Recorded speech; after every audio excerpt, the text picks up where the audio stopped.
I was living in North Carolina at the time. I hung out at a local coffee shop. The day I met this guy was just like any other.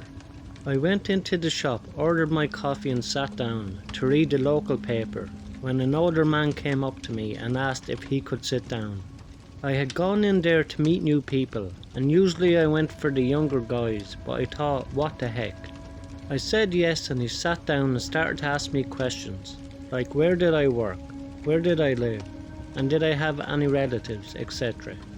Of course, during our talk, I asked him questions, and I found out that he was a travelling salesman who travelled the I-40 from Ohio to Asheville. The last question he asked me was how old I was. When I told him, he barely believed me. I look a lot younger than I was at the time. I was 29, but I guess I looked like a teenager. Part of my kitsch was to show people my ID, and I showed it to him too. As soon as he saw it, he said thanks for the chat and got up and left. I didn't think anything of it until I got another cup of coffee. The guy behind the coffee bar asked me if the old man was bothering me, and I told him it wasn't anything I couldn't handle. I thanked him for his concern. The next night I went to a strip club with my on-again off-again boyfriend that had just opened up a town over.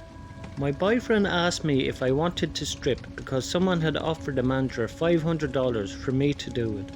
I didn't really want to, but I was pretty interested to find out who it was that was going to pay me that much to strip. Coincidence or no, it was the same guy from the coffee shop. I was extremely creeped out. He came up to me later on that night and started talking to me about how many people he had killed in Vietnam, especially young women and kids. I was really creeped out then and edged away from him, and I found another group of friends to hang out with, and I made sure I was never alone. He didn't try anything with me though, he just slept. I was kind of freaking out inside, but I didn't really do anything about it. I just went to work the next day like normal, and one of the girls I worked with came up to me and asked if I heard about a girl who had been stabbed in the neck from behind as she came out of one of the bars. The girl went on saying that her dad was a cop and they were looking for a serial killer who was killing younger girls from Ohio to Asheville off the I-40. They weren't sure, but they thought he was an old guy who was probably a travelling salesman. The cops thought that I had a thing for women who had my characteristics and who were 18 and under. I freaked out and told her about the guy. She called her dad, but I don't know if they didn't believe me or what, but they didn't question me. I really think the only thing that saved me is that I was much older.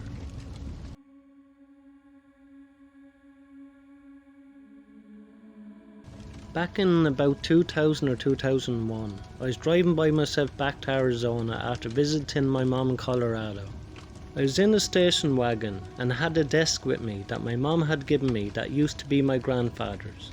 I've always been scared about driving at night, worrying that someone might be in my backseat to get me. This might be because of watching too many scary movies, or maybe my mom's paranoia rubbed off on me.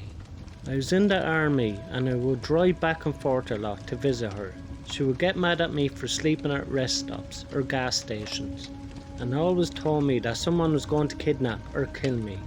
I just didn't want to be bothered with the hassle and expense of a motel. Most of the time I was driving on an empty stretch of highway, late at night with no other cars around. Suddenly, a red truck came up behind me, flashing his lights and honking his horn. I was thinking to myself that there might be something wrong with my car, or maybe it was something wrong with the desk and the hatchback, because why else would he be so insistent on pulling me over? So I pulled over and got out of my car. As I was getting out of my car, he was directly behind me, still flashing his lights and honking his horn. I got to about the middle of the car, planning on going to the back to see what the issue was, when it hit me. Why was he still honking at me when I was out of my car? It was very odd. Then he got out of his truck. That's when I knew something wasn't right. I jumped back into my car and sped off to the next exit. It was 45 miles or so away, and he followed me the entire time. I took the first exit to a crowded grocery store with a laundromat next to it. There was an ambulance parked at the laundromat with its lights flashing, so I pulled up next to it. I figured if there was an ambulance, then a police officer may eventually come. The man, however, stayed in his truck in the grocery store parking lot, watching me the entire time.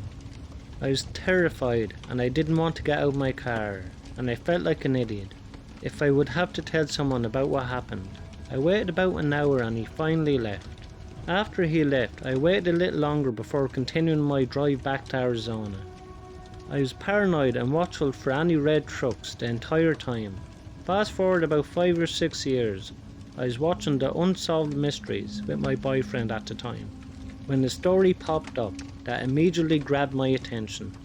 It was about a man on that exact stretch of highway with a red truck that used those exact tactics to get several women to pull over. He murdered all of them. I'm really glad my gut told me to do something, and I drove away.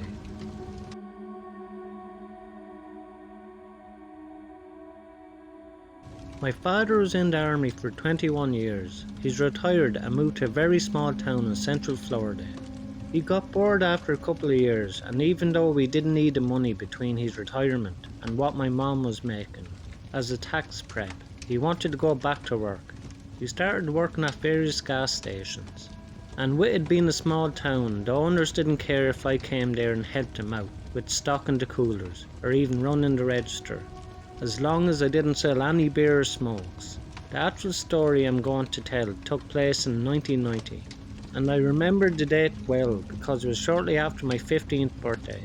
I had just gotten my learner's permit, and my dad would let me drive him to and from work, just to get some experience on the road, both at day and night. I was sitting at my usual spot at a table that was set up along the window, book in hand, feet propped up, and a Mountain Dew on the table, along with some snacks. I would generally spend most of the evening that way, reading books, getting up to run to the register, and stocking the coolers at different times.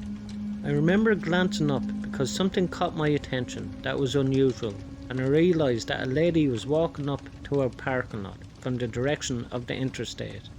The gas station was right on the I-75.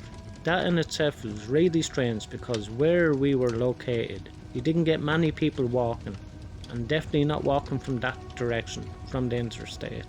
I figured she had broken down somewhere and was coming to use the phone to call for a tow truck or something. I was completely wrong. She came into the store, looked around for a few minutes, and I remember getting just a strange and creepy feeling about her. She walked up to the counter and started telling my dad a story about she had gotten stranded and needed a ride up to the next big town, up north. My dad let her know that he was working and that there was no way that he could take her. She then turned out and looked at me, and while she was looking away from it, my dad caught my eye and suddenly shook his head no. I was confused for a second, but then she turned back to my dad and pointed at me, asking if I could take her. My dad responded back that I only had a learner's permit and wouldn't be able to drive her anywhere, and then drive back. Normally I would have done it, even though it was illegal, because I've done it a few times before already. I didn't argue with my dad, since this was completely out of character for him. He was normally chatty with most customers, but for whatever reason he was almost curt and dismissive of her. It turns out he had a bad vibe about her from the minute he seen her walking up to the shop. Well, she cursed him out for a minute, and he basically told her to get out of the store. She slammed the door. I thought the glass was going to break from how hard she had slammed it. Then she walked away, down the gas station. I kept an eye on her and continued to watch as she made her way back to the interstate. She then started up the northbound on-ramp. Almost a year passed and I was in my bedroom less than a week before my 16th birthday. I heard my dad yelling from the living room, "Get down here, right now." I quickly ran to the living room and saw my dad pointing at the TV and looked at the mugshot of the lady up on the screen, and immediately remembered that was the lady who had been in the store. It turns out I almost gave a car ride to Eileen Vernos, who was convicted of being a serial killer and then later put to death. I still have nightmares from what could have happened. Thanks a million to everyone who like, comments, subscribe on my videos. I really appreciate it. If you enjoyed these 3 stories, you will enjoy the next 3 stories in the box above.